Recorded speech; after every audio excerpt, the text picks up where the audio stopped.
everybody. Are you stuffing cash under your mattress? Well, it's a pretty surprising number of those of us that are. A Business Insider study shows that 43% of Americans keep cash at their house. And in some cases, the numbers can be a pretty staggering amount. And while most action movies lead us to believe that keeping duffel bags of cash or coffee cans or even keeping it in Ziploc bags behind the toilet is very common and a great use to develop the go bag or emergency situations, it's also pretty dangerous in a way because that cash, that physical cash in your house, is subject to things like floods, hurricanes picking up your house and dragging it off to the ocean like we've seen in some cases recently, wildfires, forest fires, even theft, right? So that money, there's no guarantees, there's no backing, there's no safety to physical currency. If it's gone, it's gone. So we should probably have our money work a little harder for us and be a little bit better protected from things like that, the physical threats.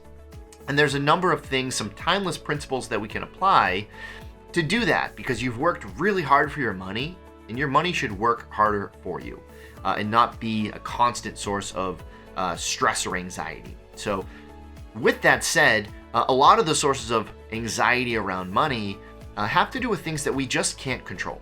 So in a lot of cases, it's better to focus on the things that we can control rather than completely stressing over economic events, natural disasters, interest rates, even inflation, all of which we've seen even recently. In fact, in a lot of cases, altogether simultaneously. But we have no control over those. What we do have control over is our responses to them and making moves that are more geared toward the long term. Because these things, whether altogether or separately, have always been a factor of some variety over time. They show themselves here and there, but they tend to get worked out in time. So if we allow time to be on our side, then ultimately that may be the solution, and that's what we can control. We can control our patience and our responses to a lot of these situations that are out of our control. And it's important when doing that not to try to time the markets, because if we try to time the markets, one, it's almost impossible, and two, you have to do it twice. I've made other videos kind of explaining that you can try to time it on the way down and get it right if you're lucky, but it's almost impossible to time it twice because if you get out, you also have to get back in at some point, and that's often a lot harder than getting out. So and emotionally, it's more difficult. It's more of a hurdle to do also. So don't try to time the markets. Play it, ride it, and just navigate through just like we would any of those other things that we have no control over aside from our response to it. So when we're going through a lot of these things, the news tends to focus very heavily on the negative and puts even more stress and anxiety onto us, right? So the best thing we can do is try to tune out the news, still pay attention. We still want to follow along current events, that kind of stuff, but don't harp on it. We take it all with a huge grain of salt because we know that negative news sells more, catches more eyeballs and ears, gets you to tune in more, and that's what they, meaning the news people, want, the media wants.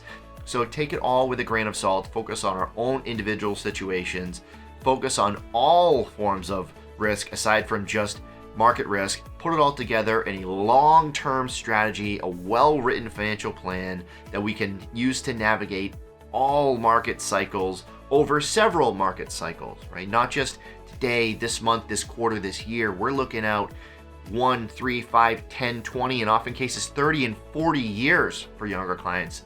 We're planning for a very long time. So keep that long-term orientation.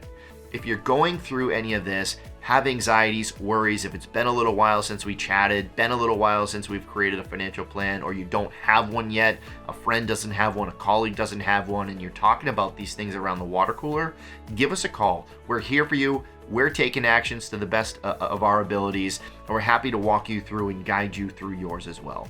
Give us a call. Talk next time. Hope this helps.